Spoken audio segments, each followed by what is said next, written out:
성도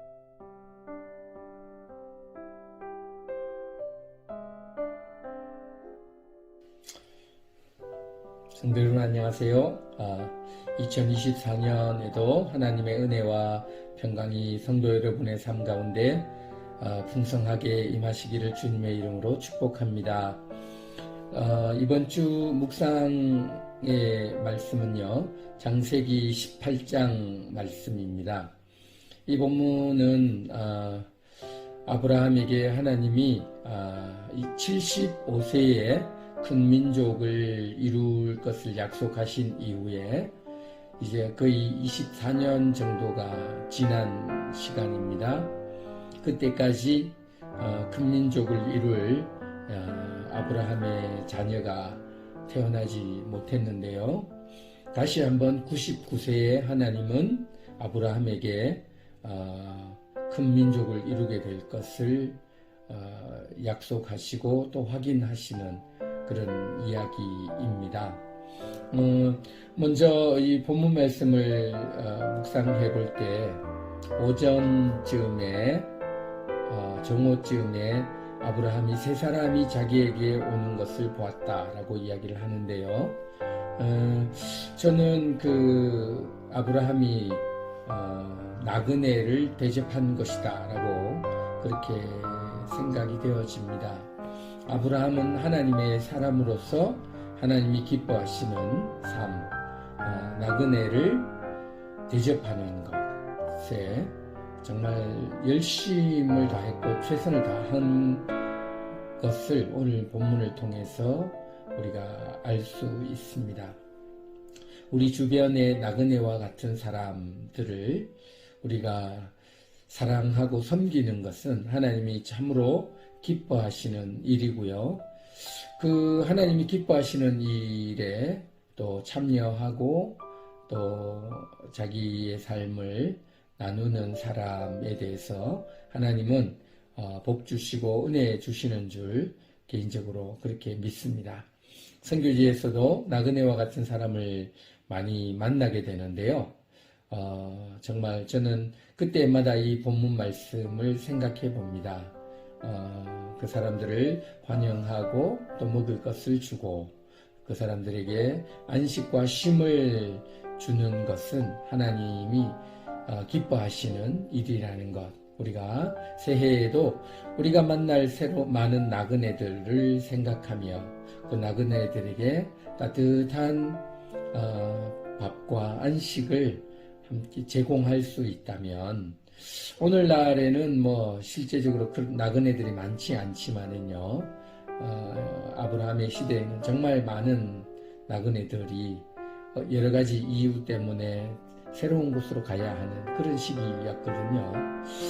우리의 삶 가운데도 나그네와 같은 사람이 어떤 사람이 있을지 한번 살펴보시고 또 하나님이 기뻐하시는 일을 해보시면 좋겠다라는 생각을 합니다. 그때 나그네로 온 이 세 사람이 아브라함에게 다시 한번 이제 이야기를 하면서요.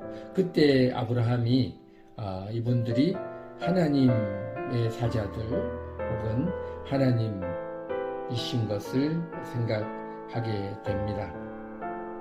오늘 11절을 보면요.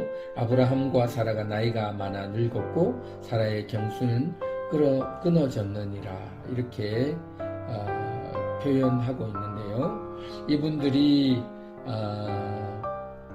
뭐라고 이야기를 했냐면 내년 이맘때쯤에 사라가 아들을 안고 있을 것이다 라고 이야기했을 때 사라의 상황이 이미 아이를 가질 수 없는 상황이라는 것을 본문이 이야기해주고 있고요. 12절을 보면 사라가 속으로 웃고 이르되 내가 노쇠하였고 내 주인도 늙었으니 어찌 낙이 있으리요 이렇게 생각을 합니다. 사라가 웃지요. 이 웃는 것은 비웃음이라고 볼 수 있는데요.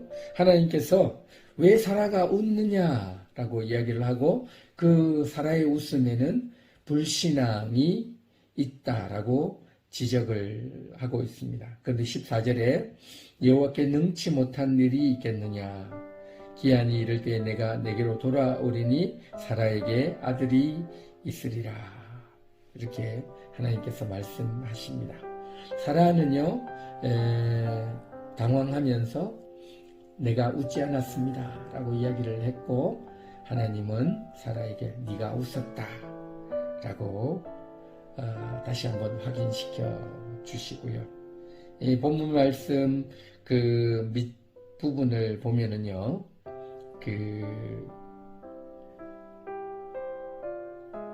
아브라함과 사라가 아기를 낳고 하나님께서 나로 하여금 웃게 하셨다. 사라는 믿음이 없어서 불신앙으로 이렇게 비웃었지만 그 비웃는 사라에게 하나님은 언약하신 대로 이루심으로 진짜 사라가 하나님 때문에 기뻐하고 즐거워하는 것을 이 본문 말씀을 통해서 우리에게 보여주고 있습니다. 하나님은 우리를 웃게 하시는 분이십니다. 그래서 이삭이라는 이름을 주셨고요. 우리는 그 약속의 백성으로 하나님께 부르심을 받았습니다. 그리고 하나님은 아브라함은 강대한 나라가 되고 천하 만민은 그를 인하여 복을 받게 될 것이 아니냐라고 말씀하시면서 다시 한번 언약을 기억하게 하십니다. 이것이 이삭 스토리에서 굉장히 중요한 것이고요. 하나님께서 올해 우리 믿음 없고 연약한 우리들이지만 하나님 안에 있는 우리들에게 그 약속과 언약을 이루시는 하나님을 꼭 만났으면 좋겠고요. 여러분들의 삶 가운데 하나님이 나로 하여금 웃게 하셨다라고 고백하는 그런 찬양이 2024년에 여러분의 삶 가운데 있었으면 좋겠습니다. 마지막 부분은요, 소돔과 고모라를 위해서 중보하는 아브라함의 모습이 나타납니다. 여러분 2024년 한 해 동안 여러분 주변에 정말 멸망받아야 마땅한 사람이고 그런 것들이지만 우리의 중보 기도를 통해 다시 한번 하나님 앞에 은혜를 구하는 중보자의 삶을 여러분들 살아보시면 어떨까 생각합니다. 여러분 새해 첫날에요, 첫 주에 나는 누구를 위해서 중보해야 할까? 나의 중보를 통해서 새로운 삶을 살 수 있는 사람은 없을까? 이런 하나님 앞에 묵상과 또 결단이 있었으면 좋겠습니다. 여러분 한 주간도요, 창세기 28장 말씀 묵상을 통해 정말 더 풍성한 하나님의 은혜를 누리시기를 주님의 이름으로 축복합니다. 샬롬.